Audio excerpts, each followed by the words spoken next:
Assalamualaikum warahmatullahi wabarakatuh. Hello guys, bagaimana kabarnya semua? Baik-baik saja bukan?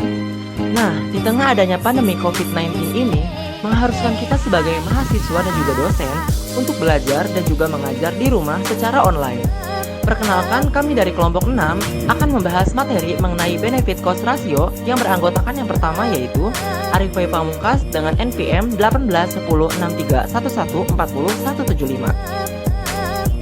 Saya Reza Valepi dengan NPM 181063114191. Nama saya Andi Dwi Yanuar, NPM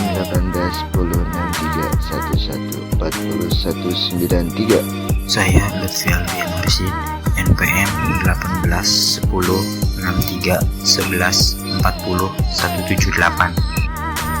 Oke, yang pertama adalah pengertian benefit cost ratio atau disebut dengan BCR. Benefit cost ratio merupakan salah satu metode pada evaluasi investasi yang digunakan pada tahap awal perencanaan, yang dimana metode ini memberikan penekanan terhadap nilai perbandingan antara aspek manfaat atau benefit yang akan diperoleh dengan cost atau aspek biaya yang akan ditanggung dengan adanya investasi tersebut. Metode ini digunakan sebagai alat untuk mengetahui apakah investasi yang dilakukan layak atau tidak layak untuk dilakukan. Nilai benefit cost ratio didapat dari benefit dibagi dengan cost. Apabila B per C rasio lebih besar 1, maka investasi tersebut layak untuk dilanjutkan. Namun, jika B per C rasio kurang dari 1, maka investasi tersebut tidak layak atau merugikan. Selanjutnya kita akan cari tahu contoh penggunaan dari analisa benefit cost ratio. Benefit cost ratio sering digunakan oleh para investor untuk mengetahui apakah usahanya itu menguntungkan atau tidak.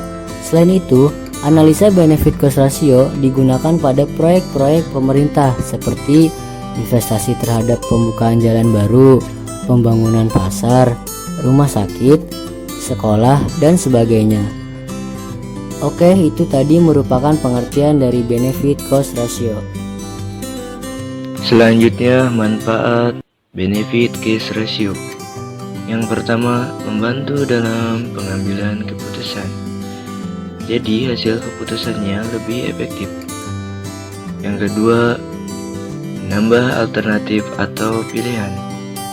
Dan yang ketiga, untuk mengurangi biaya alternatif yang tidak efektif. Selanjutnya, kita masuk ke studi kasus.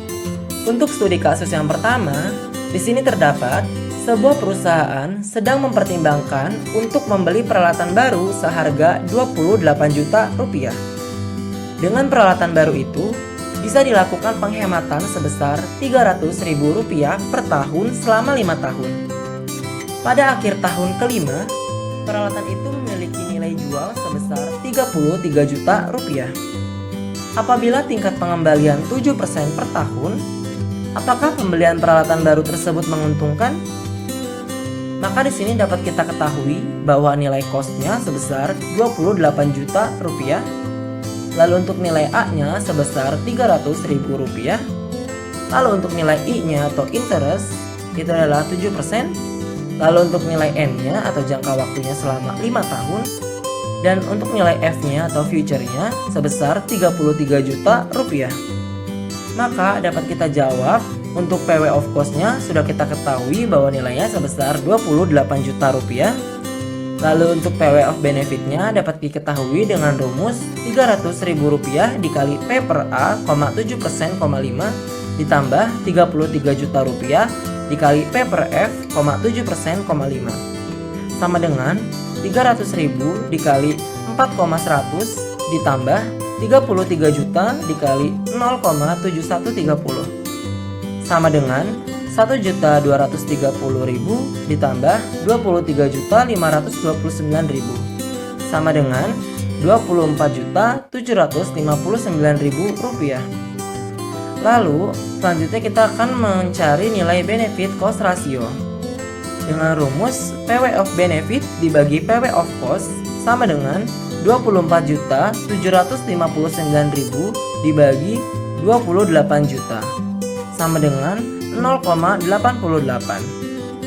Karena nilai benefit cost rasionya lebih kecil daripada 1, maka investasi pembelian peralatan baru tersebut tidak menguntungkan. Selanjutnya kita masuk ke studi kasus yang kedua. Perusahaan mencoba melakukan modifikasi terhadap alat berat untuk mengurangi pengeluaran dengan mengganti komponen alat X dan komponen alat Y. Biaya penginstalan masing-masing $1.000 dan umur manfaat sampai 5 tahun. Dan di akhir tahun tidak mempunyai nilai sisa. Komponen alat X menghemat $300 per tahunnya dan komponen Y menghemat $400 di tahun pertama dan menurun $50 di tahun berikutnya. Jika suku bunga 7%, komponen mana yang akan dibeli perusahaan? Langsung saja ke penyelesaian. Untuk komponen X, cost-nya sama dengan $1.000 dan benefitnya kita cari dengan cara 300 dikali P per A, 7%, 5 sama dengan 300 dikali 4,100. Benefit sama dengan $1.230. Lalu kita cari BCR. BCR sama dengan benefit per cost, sama dengan 1230 dibagi 1000 sama dengan 1,23.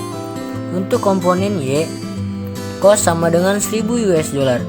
Untuk benefit ya kita cari sama dengan 400 dikali P per A, 7%, 5 dikurang 50 dikali P per G, 7%, 5 sama dengan 400 dikali 4,100 dikurang 50 dikali 7,647 sama dengan $1.258. BCR sama dengan benefit per cost sama dengan 1.258 per 1000 sama dengan 1,26. Karena komponen Y memiliki nilai BCR yang lebih besar yaitu sebesar 1,26, maka perusahaan akan membeli komponen Y. Jadi, kesimpulan dari materi yang kita terangkan tadi adalah konsep benefit cost ratio atau BCR diterapkan untuk proyek-proyek yang bertujuan untuk melayani kepentingan sosial yang biasanya dihadapi oleh pemerintah atau lembaga-lembaga sosial, karena yang menanggung biaya adalah pemerintah atau lembaga-lembaga sosial. Tetapi manfaatnya untuk masyarakat luas. Jadi perhitungan analisa BCR atau benefit cost ratio ini sangat diperlukan sebagai tolak ukur kelayakan suatu proyek. Oke, baiklah. Itu tadi merupakan pembahasan dan juga contoh-contoh kasus dari materi benefit cost ratio. Mohon maaf apabila masih ada kesalahan dalam kata-kata atau juga penyampaian. Semoga materi tadi dapat bermanfaat bagi kita semua. Wabillahi taufiq wal hidayah. Wassalamualaikum warahmatullahi wabarakatuh.